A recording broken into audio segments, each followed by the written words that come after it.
নমস্কার,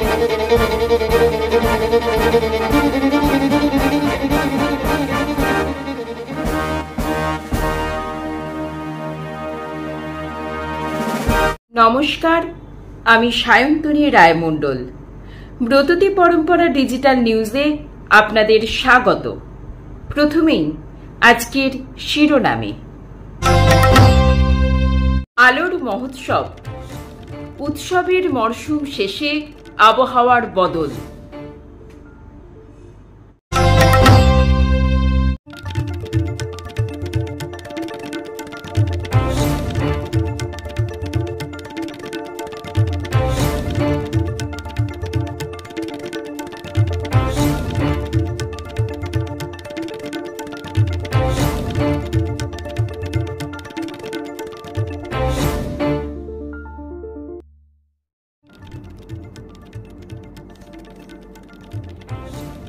কৃত্রিম বুদ্ধিমত্তার দৌলতে আগামী 5 বছরে দেশের নতুন অন্তত 40 লাখ কর্মসংস্থান হতে চলেছে বলে দাবি করছে নীতি আয়োগ। সেই মতো আগামী প্রজন্মকে তৈরি করতে গামী শিক্ষাবর্ষ থেকে 3য় শ্রেণীতেই এআই এর পঠন পাঠন শুরু করার উদ্যোগ নিল কেন্দ্রীয় শিক্ষা মন্ত্রক। এআই নির্ভর ভবিষ্যতের জন্য দেশের যুব সমাজকে তৈরি করতে সাহসী ও পরিকল্পিত অ্যাকশন প্ল্যান নেওয়ার প্রয়োজনে জাতীয় এআই ট্যালেন্ট মিশন চালু করার প্রস্তাব দিয়েছে থিঙ্ক ট্যাঙ্ক, যাতে শুধু দেশ নয় গোটা বিশ্বে দাপট দেখাতে পারে দেশের ভবিষ্যৎ প্রজন্ম। মহাকাশ যাত্রার ইতিহাসে 1998 সালে আন্তর্জাতিক স্পেস স্টেশন নির্মাণ বিজ্ঞানের অন্যতম জয়। মহাকাশ সংক্রান্ত গবেষণায় এর অবদান অনবদ্য। তবে 2030 সালের পর আইএসএসকে কক্ষচ্যুত করে প্রশান্ত মহাসাগরের এক নির্জন অংশ পয়েন্ট নিমোতে নিক্ষেপ করার সিদ্ধান্ত নিল নাসা। নাসা জানিয়েছে, ভবিষ্যতে পৃথিবী থেকে পরিচালিত মহাকাশ কার্যক্রম পরিচালনা করা, বিশেষ করে পৃথিবীর কক্ষপথ ও এর আশপাশের পরিচালিত অভিযানগুলোর বাস্তবায়নে ভূমিকা রাখবে একটি বাণিজ্যিক সংস্থা।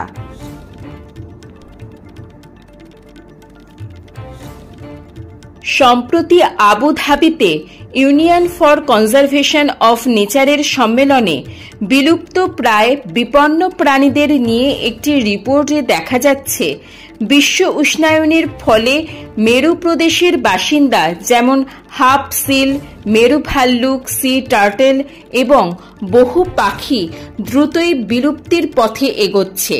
উষ্ণায়নের জেরে 2 মেরুর জমাট বরফ ধীরে ধীরে গলছে এবং বাড়ছে সমুদ্রের জলস্তর। শুধু তাই নয়, সমুদ্রের তলদেশেও উষ্ণতা বৃদ্ধির জেরে উথাল পাথাল অবস্থা। কয়েক বছর আগেও যারা বিপন্ন প্রাণীর তালিকায়, রাতারাতি তারাই হয়ে উঠেছে বিলুপ্তপ্রায়।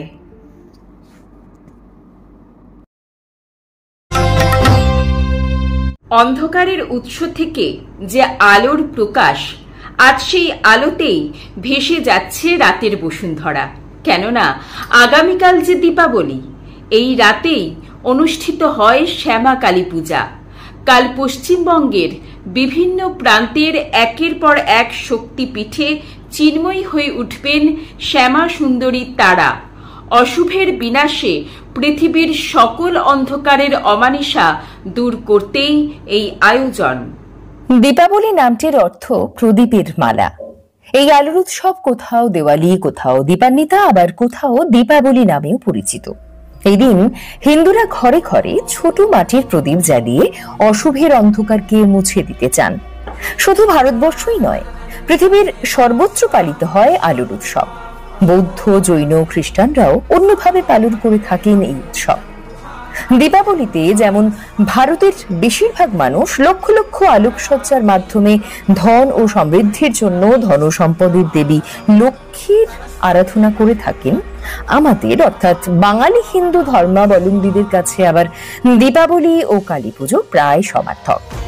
তাই ভারতের অন্য প্রান্তে কালী পুজো ছাড়াই আলোর উৎসব পালন করা হলেও বাংলায় তন্ত্রশাস্ত্রের প্রাচীন প্রথা মেনে এই দিন সর্বত্র কালী পুজো হয়ে থাকে।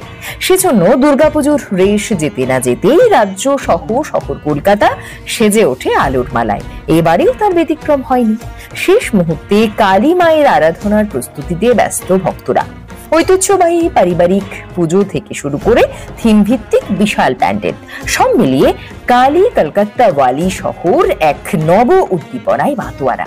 শতাব্দী প্রাচীন দক্ষিণেশ্বর কালী মন্দির, কালীঘাট কালী মন্দির, ঠনঠনিয়া কালীবাড়ি, চৌরঙ্গী কালীবাড়ির পাশাপাশি বারোয়ারি পুজোর ঐতিহ্য এই শহরে কিছু কম নেই। ফাটাকেষ্ট কালী পুজো তো চলছে 1957 সাল থেকে। আবার চেতলা ডাকাত কালী পুজো 550 বছরের পুরনো। আজও এখানে মা ভয়ঙ্কর ও রক্ষাকারী রূপে পূজিতা হন। দীপাবলি তথা কালী পুজোয় কলকাতার 100 বছরের প্রাচীন প্রথা ফানুসও হেমন্ত গোধূলিকে আলোর মালায় সাজিয়ে তোলে। এই যে আলোকে আলো দিয়ে বরণ করে নেওয়া, তার পেছনে আছে ইতিহাস, আছে পুরাণ। জানা যায় ভগবান শ্রীরামচন্দ্র রাবণ বধ করে অযোধ্যায় ফিরে এলে প্রজারা তাকে স্বাগত জানানোর জন্য অযোধ্যা জুড়ে উদযাপন করেছিলেন আলোর উৎসবের। অশুভ শক্তির পতন আর শুভ শক্তির বিজয়ের আলো, এই উৎসবের আয়োজনকে আজ তাই বিশ্বজনীন করেছে।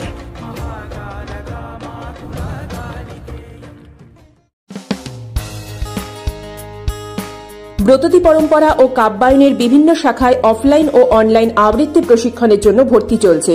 কবির রোড, সল্টলেক, বারাকপুর, সোনারপুর, চুঁচুড়া, বেহালা, শ্রীরামপুর, শ্যামবাজার ও শান্তিনিকেতন শাখায় ভর্তির জন্য যোগাযোগ করুন এই নাম্বারগুলিতে।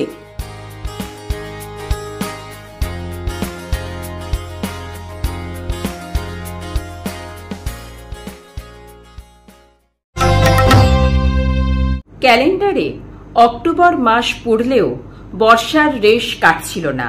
পুজোতে নিম্নচাপের বৃষ্টিতে বেহাল দশা দেখতে হয়েছিল। তবে এবার কালীপুজো পেরোতে না পেরোতেই আবহাওয়ার পরিবর্তন ঘটতে চলেছে।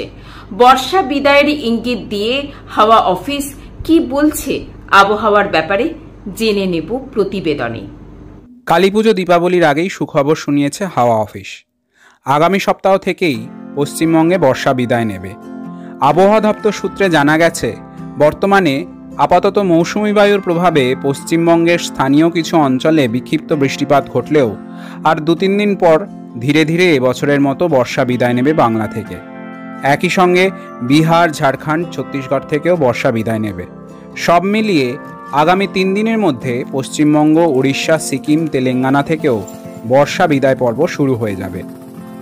অন্যদিকে উত্তরবঙ্গে আপাতত আর দুর্যোগের সম্ভাবনা নেই বললেই চলে।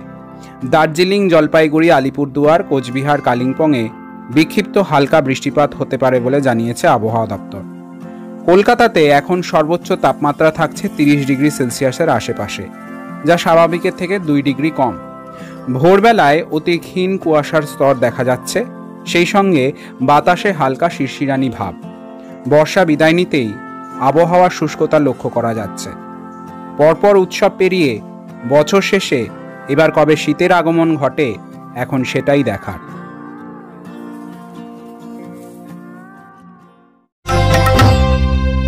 ব্রততী পরম্পরার ডিজিটাল নিউজ আজ এই পর্যন্তই।